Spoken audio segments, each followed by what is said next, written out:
రాజకీయంగా తమతో విభేదించే వారిని భారతీయ జనతా పార్టీ ప్రత్యర్థులుగా చూసింది తప్ప ఎప్పుడూ శత్రువులుగా జాతి వ్యతిరేకులుగా చూడలేదని భాజపా సీనియర్ నేత ఎల్కే అడ్వాణీ ఘాటు వ్యాఖ్యలు చేశారు.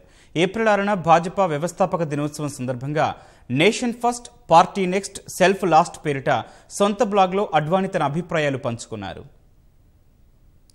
సార్వత్రిక ఎన్నికల వేళ తమతో రాజకీయంగా విభేదించే విపక్ష నేతలను భాజపా నేతలు దేశద్రోహులుగా శత్రువులుగా అభివర్ణిస్తున్న వేళ ఆ పార్టీ సీనియర్ నేత ఎల్కే అడ్వాణీ కీలక వ్యాఖ్యలు చేశారు.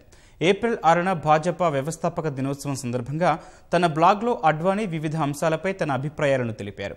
రాజకీయంగా తమతో విభేదించే వారిని భారతీయ జనతా పార్టీ ప్రత్యర్థులుగా చూసింది తప్ప ఎప్పుడూ శత్రువులుగా జాతి వ్యతిరేకులుగా చూడలేదని వ్యాఖ్యానించారు. మొదట దేశానికి ప్రాధాన్యం ఇవ్వాలని, ఆ తర్వాత పార్టీకి, చివరిగా తనకు తాను ప్రాధాన్యం ఇచ్చుకోవాలన్న సిద్ధాంతమే తన జీవితాన్ని నడిపించిందని అడ్వాణీ అన్నారు. ప్రజాస్వామ్యాన్ని, ప్రజాస్వామ్య వ్యవస్థలను గెలిపించాలని అడ్వాణీ కోరారు.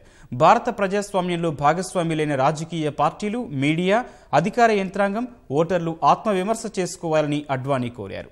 పార్టీలకు అందే నిధులు, ఎన్నికల ఖర్చు పారదర్శకంగా ఉంటేనే అవినీతి రహిత రాజకీయాలుంటాయన్నది భాజపా విశ్వాసమని అడ్వాణీ అన్నారు.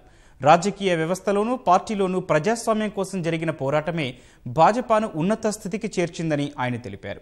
పార్టీ లోపల బయట ప్రజాస్వామ్యం పరిఢవిల్లాలనేదే భాజపా సిద్ధాంతమన్న అడ్వాణీ ప్రజాస్వామ్యంలోని వ్యవస్థల స్వేచ్ఛ, సమగ్రతలను గౌరవించాలని తెలిపారు.